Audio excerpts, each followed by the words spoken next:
Agora nós vamos para a parte das divisões. Todo barbeiro iniciante precisa saber 3 principais divisões para fazer um corte de cabelo organizado. Para que serve as divisões? Organizar, mano. Tu vai organizar antes de começar a cortar. Então, a primeira das divisões que eu quero te passar é a divisão em L. Que a divisão sai da onde? Lembra que eu falei antes?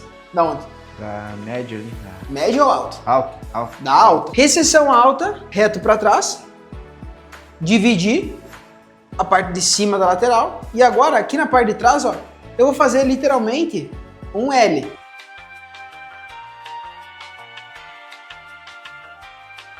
É sempre importante que o cabelo esteja bem molhado para você fazer a divisão, cara. Tipo aqui o meu cabelo que não ficou bem molhado na parte de trás, eu vou sofrer um pouquinho. Mas olha, tu vai conseguir ter uma noção da divisão em L bem certinho, ó. Olha só, tá vendo, ó? Veio reto aqui, ó, e fez o L aqui na parte de trás. Quando que a gente usa essa divisão? Toda vez que o cliente usa o cabelo conectado para um lado. Tu já viu aquele corte que tipo tem um risquinho de um lado e conecta para cá, mas esse lado aqui, o cabelo de cima não conecta, ele cai por cima do cabelo. Nesse cabelo a gente usa a divisão em L. É um corte que hoje já não tá mais tão na moda, mas é uma das divisões que são mais usadas também, junto com a divisão em V e a divisão quadrada. E agora eu vou te explicar sobre a divisão quadrada. A divisão quadrada ela é bem usada no dia a dia da barbearia para separar o que é topete do que é o restante. Lembra que no início eu falei que divisão é para organizar. Então, quando você entende o pop, no pop nós falamos assim, no primeiro passo, entenda o que o cliente vai fazer, organize antes de começar, para ver se tem a necessidade ou não de fazer uma divisão. Então esse meu cliente aqui, ó, chegou cortando a lateral, querendo cortar a lateral, mas ele disse, eu não quero mexer na minha franja. O que que nós vamos fazer? Qual divisão que nós vamos fazer? A divisão em V. Ela sai da recessão alta de um lado, cabelo sempre bem molhado, divisão alta, recessão alta, separei. Outro lado, recessão alta, se encontrou aqui atrás,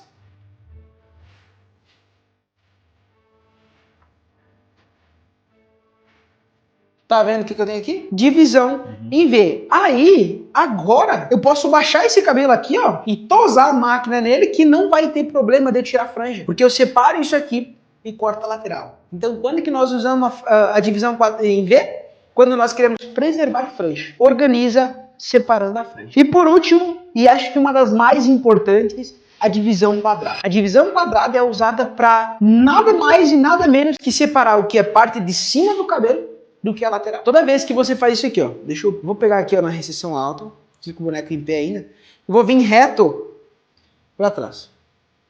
Fiz a primeira linha aqui da divisão, tá vendo? Agora, esse lado aqui é a mesma coisa, reto para trás. 2 dedos atrás da orelha, eu uso de base, ó, 2 dedos atrás da orelha, eu vou encontrar uma na outra. Vou dividir aqui para você ver.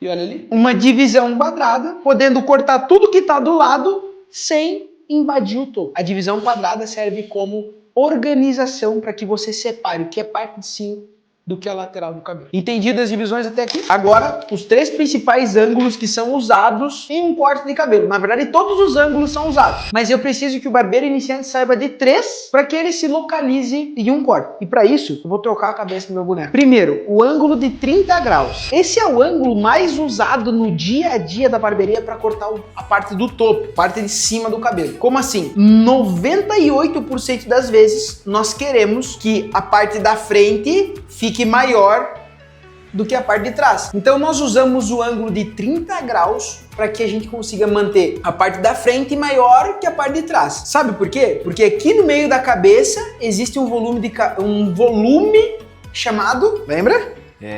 Apex. A Apex, lembrou do ápice, né? Então, para compensar o Apex, que é mais pronunciado, a gente deixa a parte da frente maior. Aí a gente consegue conectar com a parte de trás. Então sempre, ou 98% das vezes, o cliente vai pedir, 2% das vezes não quero que fique maior na frente do que atrás, mas isso é difícil. Nós vamos usar 30 graus para deixar a parte da frente maior do que a parte de trás. O ângulo de 45 graus, ele também é usado para deixar o topete mais ascendente, um topete bem mais comprido.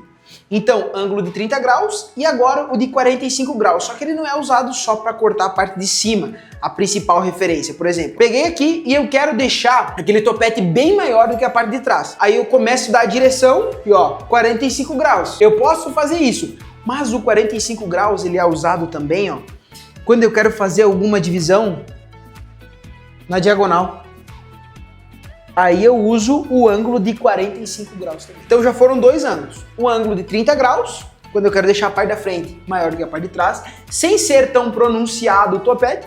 O ângulo de 45 graus, quando eu quero deixar bem maior e bem menor bem maior a parte da frente e bem menor a parte de trás. E para fazer algumas divisões. E agora, por fim, o ângulo de 90 graus. O ângulo de 90 graus, ele é bem usado quando a gente fala sobre aresta e coroa. Lembra? Volume de cabelo para deixar o rosto mais quadrado? Então, se eu for cortar a parte do topo assim, fica em 30 graus, 45 graus, vai parecer que a cabeça do meu cliente é achatada. Então, qual que é o ângulo que eu uso para deixar bem retinha a parte de cima? 90 graus. E agora que eu mantive volume aqui na minha aresta, e eu preciso conectar a parte de cima com a lateral, eu uso o ângulo de 90 graus para conectar a parte de cima com a lateral. Então, quando a gente fala sobre formatos quadrados, sobre o formato quadrado, é 90 graus. A gente usa o 90 graus também, principalmente para fazer as conexões, mas usa para fazer uma divisão na parte do topo. Só que eu vou te dizer, faz uma divisão quadrada, você já sabe que as linhas são em 90 graus, né? Mas os três principais ângulos usados são esse, 45, 30 graus e 90 graus.